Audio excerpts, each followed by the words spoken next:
is called Ghost Bro. So it says, my house was built in 1904. It is a single family home, wood frame setting on a concrete block foundation. I have been living here for about 12 years. Of all the weird things that my siblings and me have seen or heard in this house, this one is my favorite. This happened to my brother.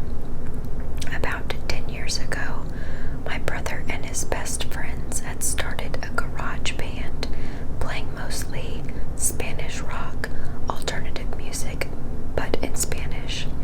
His friends could only get together on Sunday afternoons. They would practice into the early evening, and then they would usually call it quits around 8 p.m. This was the time that I usually showed up and went to bed because I worked the graveyard shift. This happened in late fall, so the days were getting shorter. They had just finished a long session when the decision to head to someone else's house came about. My brother handed his car keys to his buddy so they could load up the equipment. Everyone had filed out of the basement, but the tricky part was that they needed to walk all the way to the back of the basement, up the back stairs, through the kitchen doorway, down the hall into the living room, and out into the front porch. Everyone was outside, sitting in my brother's truck waiting for him. My brother was walking up the back stairs when he remembered that he had left his pancakes in a to-go container sitting on a speaker in the basement. He made the decision to go back. Now, the basement is not clean with full sight lines. There had been partitions made, and the boiler and main heating unit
and sounded real enough, and at that time I thought it was my sister. So I laughed and told her to fuck off and asked what she was doing for dinner. No answer. I stuck my head into the hallway. No one was there. I searched the house top to bottom, and there was no one home. I sat out on the front porch until someone else got home because I didn't want to be in there alone. I wouldn't want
almost as if in a forceful grip. Something down there had grabbed it and threw it down. That was the bang that I heard. I was mortified. After that day, I never heard a single voice again. I do not like to imagine what was waiting downstairs for me that night, if it was anything at all, but I can tell you that the reality was something had physically acted upon two things in my house near the bottom of that stairwell. After this, I never heard another whisper again, which is sad because in some ways I would have liked to think the man, that masculine energy that had stopped me from going down the stairs that night. This happened when I was 7. I am now 20 years old, and because of this incident, I am still afraid of the dark, especially shadowy stairwells. Okay, so this next one is called the satellite images. A friend of mine showed me how to use Google Maps. I'm sure you've seen it. It lets you use satellite images to look at locations all over the world. A few years ago, I was in a car accident. Since then, I really don't leave the house that often. It's difficult, and the idea of seeing a car drive by me makes me feel lightheaded. I was fascinated by the fact that I could see all over the world, almost like being there. I could virtually walk down the streets, and it almost felt like I was actually there. I became instantly hooked. It gave me a real eye on the world. I could go to almost any major city, and I did. I'd seen streets in China, Japan, Germany, and England. So many places. I'd even gone to tourist attractions like the Great Barrier Reef and Dracula's Castle. My favorite was to go to random places in major cities and see how many people and animals I could find. The faces of the people were always blurred to protect their privacy, but it was still enjoyable to see them out there enjoying life, walking like it was no big deal. She must have good taste, I laughed. I zoomed in closer and noticed the gray bag she carried on a gray and purple shoulder strap. She was walking in a relaxed manner, one hand trailing the wall beside her. I bet if I could have seen her face, I would see that she was smiling. I began to feel a little sad. I let my hands fall onto the arms of my wheelchair and looked at her for a minute. I wished that I could be there, walking so carefree with her. That wouldn't happen though until I died. I was stuck in this chair. I sighed and zoomed out of Tokyo. Enough of this for the night. I turned off the computer and went to bed. I got up early and decided to look around Paris. Paris was always fun.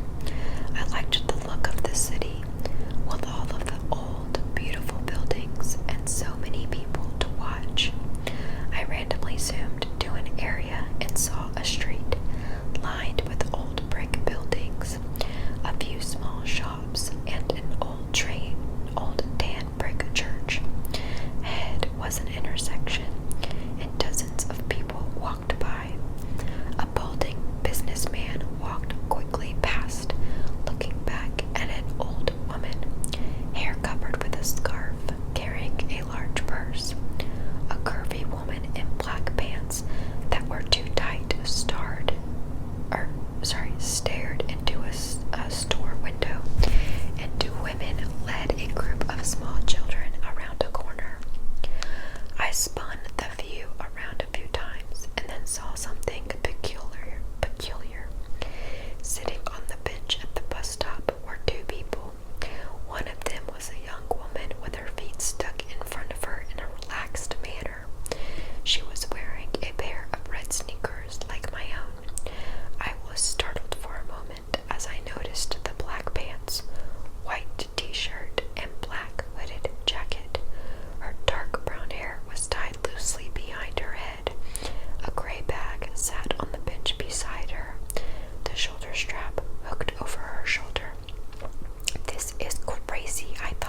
across the street.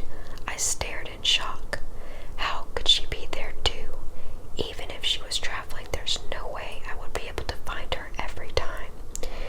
Even finding her in Paris would have been one heck of a coincidence.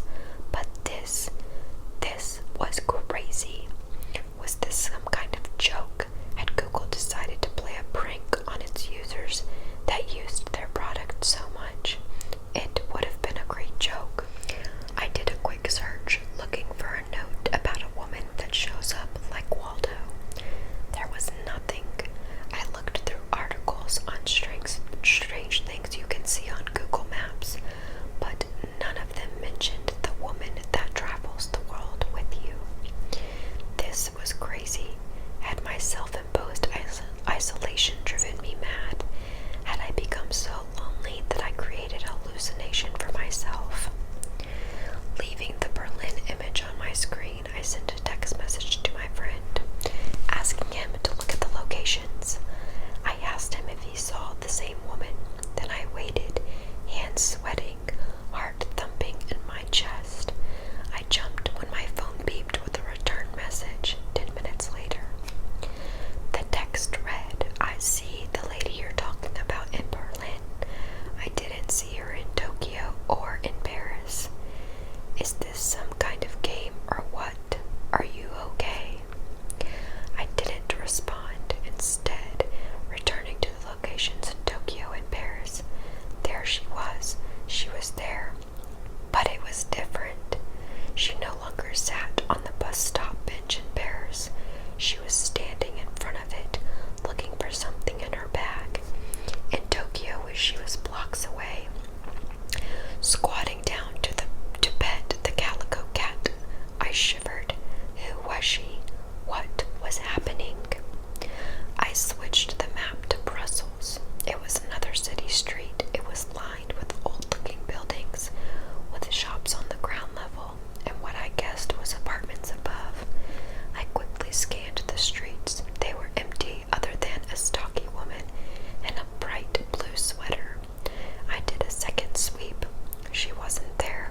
I sighed in relief. I couldn't believe I was getting so worked up about this. It was nothing but a coincidence.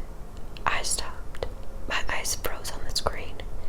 There was a building at the point of a fork in the road, white with a black ironwork framed balcony jutting from the second floor. I hadn't seen her, as I had been looking at the sidewalks. There she stood, standing on the balcony, her head tilted in the direction of the camera, almost like she was looking toward me. My breath caught in my throat. I switched to Sydney. She was leaning against the wall inside the doorway of a bright blue Carrick's pharmacy building. London showed her getting ready to step onto a red double-decker bus. Her head turned to look over her shoulder. She was everywhere I looked. She stood on a brick sidewalk on a bridge in Venice. She walked across a yellow-barred crosswalk in Zurich and in Hong Kong, and she stood between a Wing-Lung bank and a McDonald's, adjusting the strap on her bag. In each picture, she came closer and closer to looking directly at me with her blurred-out face. My heart felt like a terrified bird slamming around inside my chest. I couldn't catch my breath. I wasn't sure what to do. I couldn't call the police. Should I send screenshots to Google? I clenched my fists tightly and closed my eyes. Who was she? Was she following me? Was I following her? I wish I could see the expression on her face, know what she saw when she looked back at me. I wanted to get out of the chair and run. Why is it that the only thing that made me feel free again was the thing that made me feel even more trapped? I had to know. I typed in the name of my town and zoomed into a random street. It was a couple of miles from my house. The gates to the city park were shown in the clarity of daylight,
was at the front door, which made it easier for me with my mobility issues.